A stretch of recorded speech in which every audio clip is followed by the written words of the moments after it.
ఓం నమో వెంకటేశాయ. ఏడుకొండలవాడ వెంకటరమణ గోవింద గోవింద. శ్రీ శ్రీనివాస శ్రీ వెంకటేశ గోవింద గోవింద. కలియుగ ప్రత్యక్ష దైవం శ్రీనివాస పరబ్రహ్మ అనుగ్రహ విశేషంతో శ్రీమద్భాగవతంలో ఏకాదశ స్కంధంలోని విశేషాలు యథాశక్తి తెలుసుకుంటున్నాం. నారాయణం నమస్కృత్య నరం చైవ నరోత్తమం దేవీం సరస్వతీం వ్యాసం తతో జయముదీరయేత్. సుఖయోగీంద్రుల వారు పరీక్షణ్ మహారాజునకు భగవల్లీలా విశేషాలను వర్ణించి చెబుతూ ఉన్నారు. కృష్ణస్వామి ఉద్ధవునకు తత్వోపదేశం చేస్తూ ఆత్మకు ఈ విషయాలేవి అంటవు, ఇంద్రియ సంబంధమైనటువంటి విషయాలు ఏవి అంటవు, దేహానికి ఆత్మకి సంబంధమే లేదు అన్న విషయాన్ని నిరూపణ చేస్తూ ఉన్నారు. యథా మనోరథ ధియో విషయానుభవో మృషా స్వప్నదృష్టాశ్చ దాశార్హ తథా సంసార ఆత్మనః. ఓ ఉద్ధవ, కలలో కనిపించేటువంటి విషయాలన్నీ కూడా సత్యములవుతాయా? అలాగే పొరపాటున పగటిపూట నిద్రొస్తే ఆ నిద్రలో ఏదైనా కల వస్తే ఆ కళలు మాత్రం నిజమవుతాయా? అవన్నీ ఏ విధంగా అసత్యములో అదే విధంగా నిత్యమైన సత్యమైన ఆత్మస్వరూపానికి ఈ సంసారము అంటదు అనేటువంటిది సత్యము. ఈ ఆత్మస్వరూపము ఎల్లప్పుడూ స్వయం ప్రకాశమైనది, దేనితోనూ సంగము లేనిది, ప్రకృతికి అతీతమైనటువంటి పరమాత్మతత్వము దేనితోనూ అంటదు, అంటినట్లుగా కనిపిస్తూ ఉంటుంది. అదే భ్రాంతి. అర్థే హ్య విద్యమానేపి సంసృతిర్న నివర్తతే ధ్యాయతో విషయానస్య స్వప్నే అనర్ధాగమో యథా. 24 గంటలు భోగాల గురించి, సంతృప్తి గురించి, లేదా సుఖాల గురించి, స్వర్గాది ఆనందాల గురించి, ఐహిక పారలౌకికమైనటువంటి సుఖములను గురించి ఆలోచించేటువంటి దేహధారి అయిన జీవునకు సంసారం అనేది తప్పదు, దేహాన్ని పొందడం అనేది తప్పదు. ఈ సంసార చక్రంలో తిరగవలసిందే. ఏ విధంగానైతే స్వప్నంలో ఉన్నప్పుడు ఎన్నో రకాలైనటువంటి ఆపదలు వచ్చి మీద పడ్డట్టుగా అనుభవిస్తూ ఉంటామో, అలాగే నిజ జీవితంలో కూడా ఆ కలలాంటి బుద్భుతప్రాయమైనటువంటి ఈ దేహాన్ని కూడా తనదిగా భావన చేస్తూ నేను నాది అనేటువంటి భ్రాంతితో ఈ దుఃఖ నిలయమైనటువంటి సంసారంలో ఎప్పుడూ నిలిచిపోవటమే జరుగుతుంది తప్ప జీవుడు తరించే మార్గం అనేది లేదు. ఆ ప్రమాదం ఎప్పుడూ పొంచి ఉంటుంది. కాబట్టి కలలో కనిపించినటువంటి ప్రమాదాలు ఎటువంటివో ఈ దేహభ్రాంతి కూడా అటువంటిదే అని తెలియజేస్తున్నారు. తస్మాదుద్ధవ మా భుంక్ష్వ విషయాన్ అసదింద్రియైః ఆత్మాగ్రహణ నిర్భాతం పశ్య వైకల్పికం భ్రమం. కాబట్టి ఓ ఉద్ధవ, ఇంద్రియములనేటువంటివి తప్పు మార్గంలో నడిపించేవి, అవి అంత మంచివి కాదు. వాటితో ఆనందాన్ని అనుభవించాలని కోరుకోకుండా ఉండడమే మేలు. అప్పుడే ఆత్మస్వరూప జ్ఞానం అనేటువంటిది కలుగుతుంది. ఆత్మస్వరూపం మీద అవగాహన కలగాలంటే ఇంద్రియములపై మమకారాన్ని విడిచిపెట్టాలి. ఆ ఇంద్రియాల్లో ఉండేటువంటి ఆ మమకారం వల్ల, ఆ శక్తి వల్ల ఎంత భ్రమ కలుగుతోందో చూసావా? దేహము ఆత్మ ఒకటే అనేటువంటి భ్రాంతితో నేను నాది అహంకార మమకారములతో పాడైపోతూ ఉన్నారు. క్షిప్తోవమానితో సద్భిః ప్రలబ్ధో అసూయితోధవ తాడితః సన్నిబద్ధో వా వృత్యా వా పరిహాపితః నిష్ఠితో మూత్రితో వాగ్ఞైః బహుధైవం ప్రకంపితః శ్రేయస్కామః కృచ్ఛ్రగతః ఆత్మనాత్మానముద్ధరేత్. ఎవరైనా తిట్టినా పడాలి, అవమానించినా పట్టించుకోకూడదు.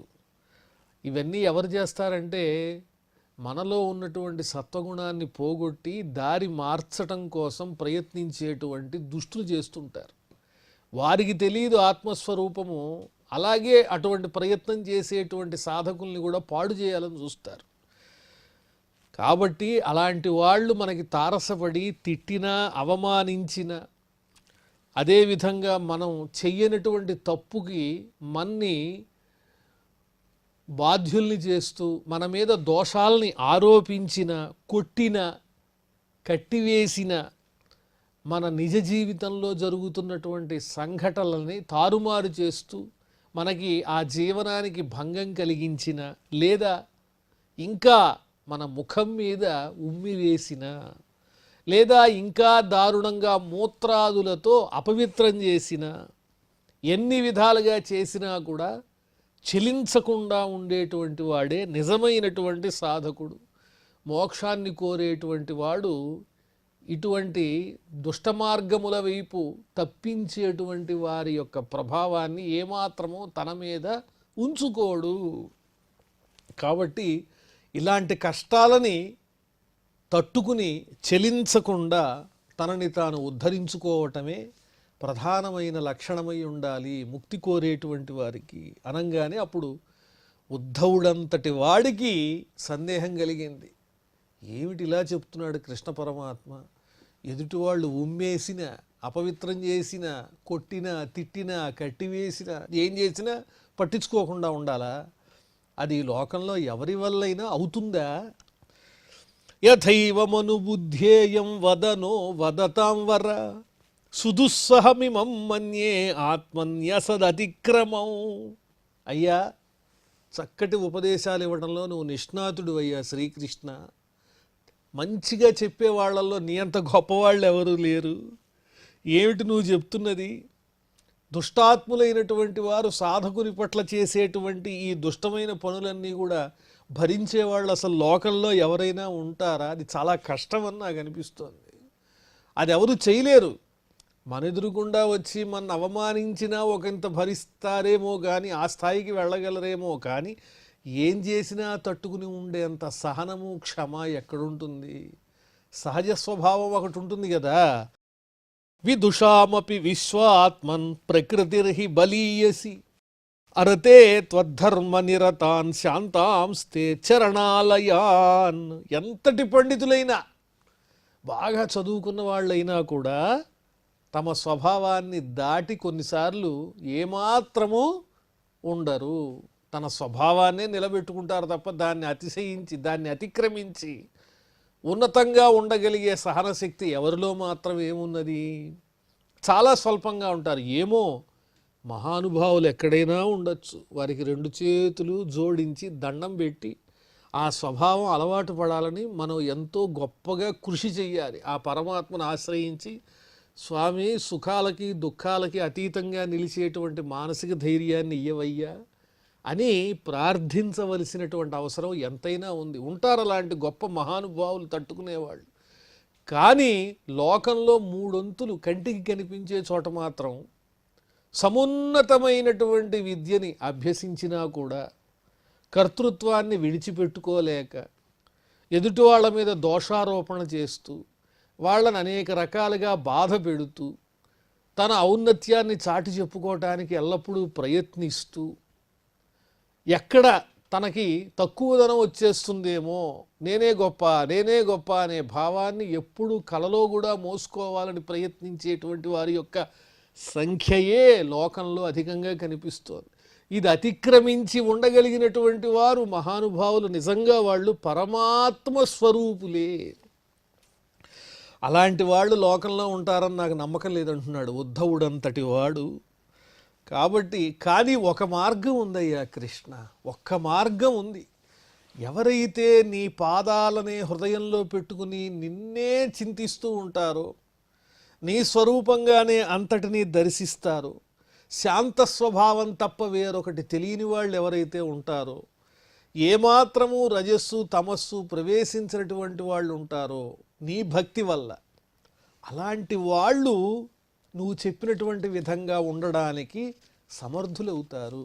ఎందువల్లంటే ఆ పరమాత్ముని అనుగ్రహం వల్ల ఆ సహనము శక్తి వచ్చి నిజమైన లక్ష్యం ఏమిటో కళ్ళ ముందు ప్రత్యక్షంగా కనిపించినప్పుడు, దుష్టత్వము మిత్రత్వము ఇలాంటి భావాలకు అతీతమైనటువంటి స్థితి ఏర్పడినప్పుడు, అలాంటి భక్తులైనటువంటి వారిని ఎవ్వరూ చెలింప చేయలేరు. ఇక్కడితో మనం 22వ అధ్యాయం ఏకాదశ స్కంధంలో 22వ అధ్యాయాన్ని పరిపూర్ణం చేసుకున్నాం. ఇప్పుడు 23వ అధ్యాయంలో ప్రవేశిస్తున్నాం.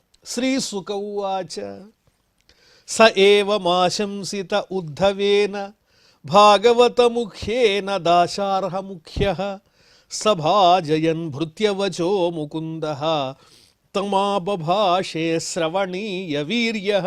ఈ విధంగా ఉద్ధవుడు ఎంతో భక్తితో ప్రేమతో అభిమానంతో కృష్ణుని పాదాల చెంత చేరి నమస్కరిస్తూ, నీ భక్తులైనటువంటి వారు ఎట్టి పరిస్థితుల్లోనూ చ్యుతులవరు, పతితులవరు, లక్ష్య సాధన నుంచి వారు మాత్రమే శాంతస్వరూపులని చెబుతూ, ఆ వృష్ణి వంశంలో యదువంశంలో ప్రధానమైనటువంటి ఒక స్వరూపంతో అవతరించినటువంటి ఓ కృష్ణ పరమాత్మ, ఓ ముకుంద, అందరి చేత పొగడబడేటువంటి పరాక్రమం కలిగినటువంటి వాడా, నీకు నమస్కారం అయ్యా అని ఈ విధంగా తన సేవకుడైనటువంటి ఉద్ధవుని చేత చక్కగా స్తుతింపబడుతూ, ఆయన చేత ప్రశ్నలు అడగబడుతూ కృష్ణ పరమాత్ముడు ఉద్ధవునితో ఇలా మాట్లాడుతున్నాడు. శ్రీ భగవానువాచ బార్హస్పత్య సవైనాత్ర సాధుర్వై దుర్జనేరితైః దురుక్తైర్భిన్నమాత్మానం యస్సమాధాతుమీశ్వరః.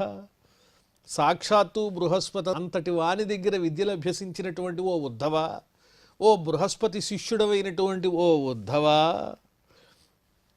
దుష్టులైనటువంటి వారు దుష్టవచనాలు పలుకుతున్నా, దుష్టంగా ప్రవర్తిస్తున్నా అది సహించగలిగేటువంటి శక్తి అందరికీ ఉండదయ్యా.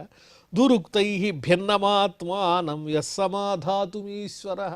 ఎవరు శక్తులై ఉంటారు? ఎవరైనా ఎదురుగుండా వచ్చి మాటలతో చేతలతో బాగా బాధ పెడుతూ ఉంటే ఎంతటి వాడికైనా ఎక్కడో మనస్సు కాస్త గుచ్చుకున్నట్టు అవుతుంది, ముళ్ళుతో గుచ్చినట్టు అవుతుంది, బాధ అధికమవుతుంది. న తథా తప్యతే విద్ధః పుమాన్ బాణైః సుమర్మగైః యథా తుదంతి మర్మస్థాః యసతాం పరుషేషవః. దుర్జనుల యొక్క వచనాలు ఎలా ఉంటాయంటే, వాళ్ళు గొడవ పెట్టుకోవడానికే సిద్ధంగా ఉంటారు, ములుకుల్లాంటి మాటలతో గుచ్చుతూ ఉంటారు, మన హృదయంలో లేని భావాన్ని ఆరోపించి అసూయతో పొడుస్తూ ఉంటారు. నిజమైనటువంటి బాణాలు వచ్చి ఈ హృదయం మీద గుచ్చుకుని అవి లోపలి దాకా నాటపడినా కూడా గాయమైన అంత బాధ ఉండదు, ఆయుధాలతో దండించినా కూడా దుఃఖం కలగదు. కానీ ఆ దుష్టులైనటువంటి వాళ్ళు చెప్పేటువంటి వంకర మాటలు ఏ విధంగా ఉంటాయంటే, ఎంతటి సజ్జనున్నైనా కూడా బాధ పెట్టి సహనాన్ని పోగొట్టుకునే విధంగా ప్రేరేపించేంత వంకరగా ఉంటాయన్నమాట. కాబట్టి దుష్టులు కావాలని చేసేటువంటి ఈ నీచమైనటువంటి పనులను తట్టుకునేటువంటి వాళ్ళు చాలా తక్కువ మంది. ఆ మాటలతో కొట్టడం కన్నా ఆయుధాలతో కొడితేనే కాస్త నొప్పి తక్కువగా ఉంటుందేమో. అలాంటి నీచులు ఎలాగో ఉంటారు. కథయంతి మహత్పుణ్యం ఇతిహాసమిహోద్ధవ తమహం వర్ణయిష్యామి నిబోధ సుసమాహితః.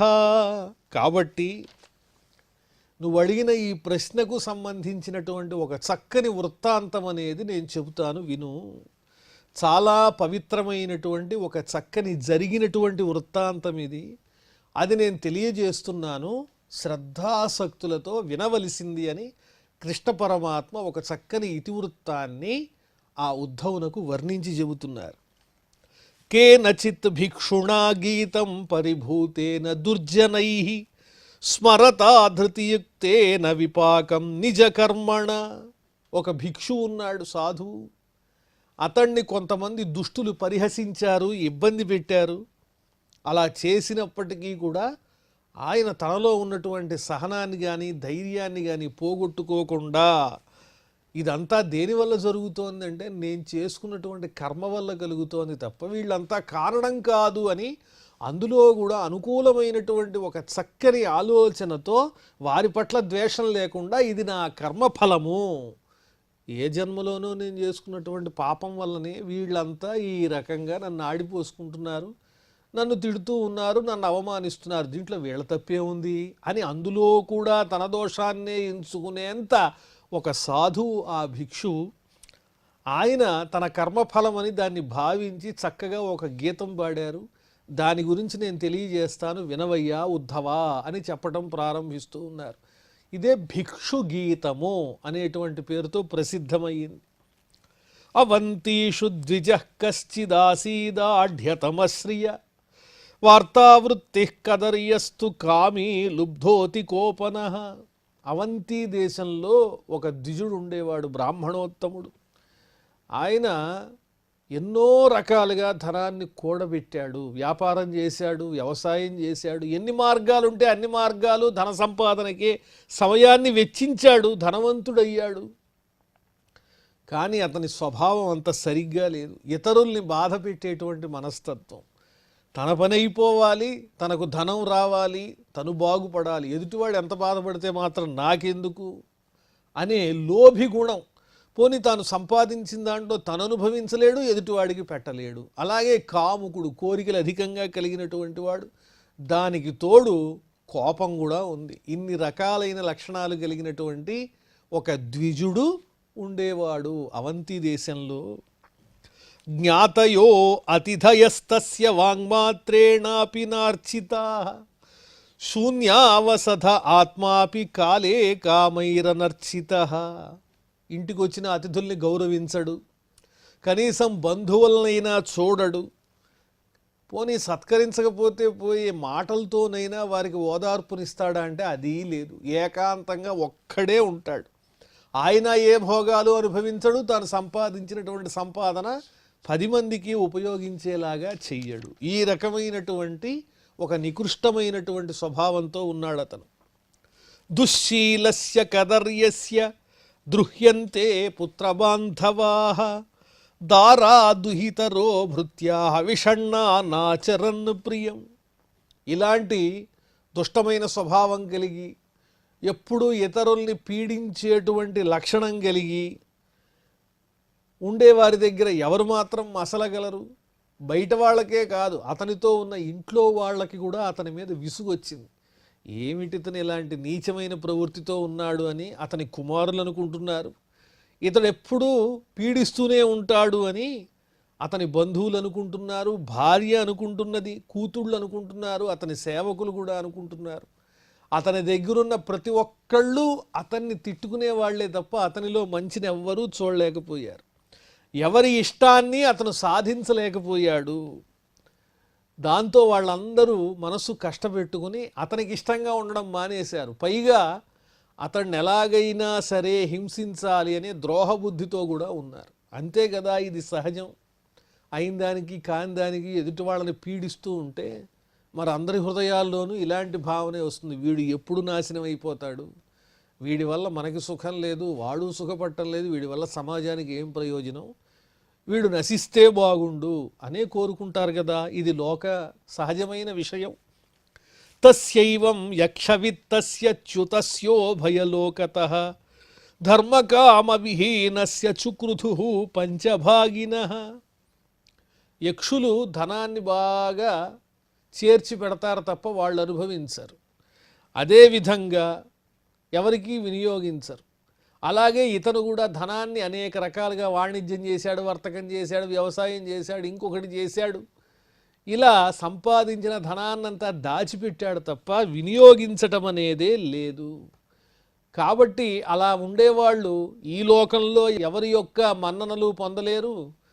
ఇంత లోభం కలిగినటువంటి వారు మరణించిన తర్వాత పరలోకంలో కూడా ఉత్తమమైనటువంటి లోకాలను పొందలేరు, ఇహపరాలకు కాకుండా పోతారు. ఇలాంటి లక్షణాలు ఉన్నటువంటి వాళ్ళు ఇతని జీవితంలో అసలు ధర్మము కామము అనే పురుషార్థాలే లేవు. ధర్మ అర్థ కామ మోక్షాలలో ధర్మకామాలనేటువంటివి అతనికి తెలియదు. సహజంగా ప్రతి మనిషికి కూడా రుణాలు ఉంటాయిగా. దేవతల యొక్క రుణాన్ని తీర్చుకోవాలి, పితృదేవతల యొక్క రుణాన్ని తీర్చుకోవాలి, తోటి ప్రాణుల యొక్క రుణాన్ని తీర్చుకోవాలి, మానవుల రుణాన్ని తీర్చుకోవాలి, ఋషి రుణాన్ని కూడా తీర్చుకోవాలి. ఇతడు ఇవేవీ చేయటంలా వచ్చినటువంటి ధనాన్నంతా తన దగ్గరే సంపాదించి గూడుగట్టి పెట్టుకుంటున్నాడు. తదవధ్యాన విస్రస్త పుణ్యస్కంధస్య భూరిద అర్ధోప్యగచ్చన్ నిధనం బహ్వాయాస పరిశ్రమ. ఓ ఉద్ధవ, దేవతల్ని ఏ విధంగానూ గౌరవించకపోవటం చేత, తిరస్కరించటం చేత అతనికి ఉన్నటువంటి కాస్త పుణ్యం కూడా పోయింది. అతనికి పుణ్యమే లేదు అసలు. ధనాన్ని మాత్రం కూడబెట్టుకున్నాడు. అతడికి ధనాన్ని సంపాదించటం వల్ల కలిగిన శ్రమే మిగిలింది. ఎందువల్లంటే అది తాను అనుభవించటం లేదు, ఎవరికీ ఇవ్వటం లేదు. అలా చేస్తే ఆ ధనానికి 3 దశలు ఉంటాయి. అసలు ధనానికి ఉన్న దశలు 3: దానం, భోగో, నాశ. తిస్రః గతయః భవంతి విత్తస్య యో నదదాతి నభుంక్తే తస్య తృతీయా గతిర్భవతి. కాబట్టి దానమైనా చెయ్యాలి, అనుభవించనైనా అనుభవించాలి. లేకపోతే ఏమవుతుంది? నాశం అయిపోతుంది ఈ సంపదంతా కూడా. ఎవరికి ఇవ్వకుండా తాను అనుభవించకుండా ఉంటే ఆ ధనం అనేది నశించిపోతుందని చెప్పారు. అదేవిధంగా అతనికి శ్రమ మాత్రమే మిగిలింది, అతని డబ్బు కూడా నశించిపోయింది. ఎలా నశించిందో కూడా చెబుతున్నారు.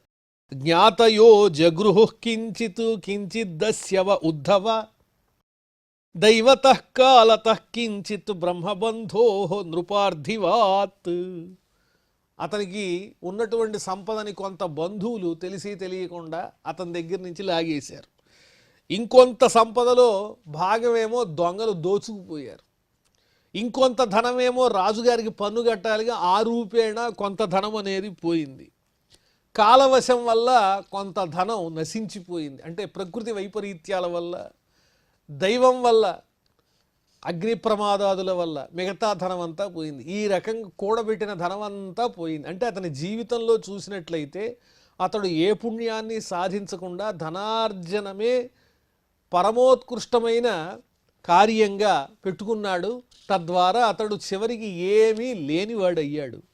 స ఏవం ద్రవిణే నష్టే ధర్మకామ వివర్జితః ఉపేక్షితశ్చ స్వజనైః చింతామాపదురత్యయా. ధర్మము కామం అనేవి అతనికి ఎలాగూ లేవు. అలాగే ఇప్పుడు అతని దగ్గర ఉన్నటువంటి అర్థం కూడా లేదు. ధర్మ అర్థ కామ 3 లేవు. ఉన్న అర్థం కూడా పోయింది. ఇక అతన్ని ఎవరూ పట్టించుకోవటం లేదు. అసలు అతన్ని చూడటమే మానేశారు. దాంతో ఇతని దుఃఖం ఇంకా పెరిగిపోయింది. అయ్యో, నన్ను ఎవరూ పట్టించుకోవట్లేదు. నా దగ్గర ధనం ఉంటే ఏదో కొంచెం ధైర్యం ఉండేది. ఇప్పుడు ధనము లేదు, నన్ను ఎవరూ పట్టించుకోవటం లేదనే బాధ మొదలయ్యింది. తస్యైవం ధ్యాయతో దీర్ఘం నష్టరాయస్తపస్వినః ఖిద్యతో బాష్పకంఠస్య నిర్వేదః సుమహానభూత్. ఈ రకంగా ఎంతో కాలం బాధపడి అయ్యో, నా దగ్గర ధనం పోయింది, అందరూ నన్ను పట్టించుకోవటం లేదు, తృణప్రాయంగా పక్కన పెట్టారు, ఇంతకాలము సంపదల కోసమే కష్టపడ్డాను, అవన్నీ నశించిపోయినాయి, ఇంక నాకేం మిగిలింది, ఇదే జీవితం అంటే అని దుఃఖపడుతూ కంఠము గద్గదమైపోయి అప్పుడు అతనికి విరక్తి మొదలైంది. విరక్తిని పొందాడు. చిట్ట చివరికి గొప్ప వైరాగ్యం కలిగింది. సచాహేదమహో కష్టం వృధాత్మా మేనుతాపితః న ధర్మాయ న కామాయ యస్యార్థాయ స ఈదృశః. అప్పుడు అతను ఇలా అనుకున్నాడా, ఎంత కష్టం వచ్చింది, నేను నా దేహాన్ని కష్టపెట్టి మరీ అనవసరంగా ధనాన్ని ఎక్కువగా సంపాదించాను, ధర్మకామాలు సిద్ధించలేదు, అర్థం ఆ డబ్బు కోసం నేను కష్టపడితే ఇప్పుడు ఆ డబ్బు కూడా మిగలలేదు, ఎంత కష్టం వచ్చిందని అతడెంతో దుఃఖపడుతూ ఉన్నాడు ఆ ద్విజుడు. మరి ఆ తరువాత ఏం జరిగిందో మనం మళ్ళీ తెలుసుకుందాం. ప్రస్తుతం క్షమాప్రార్థనాదులతో ఈ కార్యక్రమాన్ని పరిసమాప్తం చేసుకుందాం. అథ క్షమాప్రార్థన. యదక్షరపదభ్రష్టం మాత్రాహీనంచ యద్భవేత్ తత్సర్వం క్షమ్యతాం దేవ నారాయణ నమోస్తుతే. శ్రియః కాంతాయ కళ్యాణ నిధయే నిధయేర్ధినాం శ్రీ వెంకట నివాసాయ శ్రీనివాసాయ మంగళం.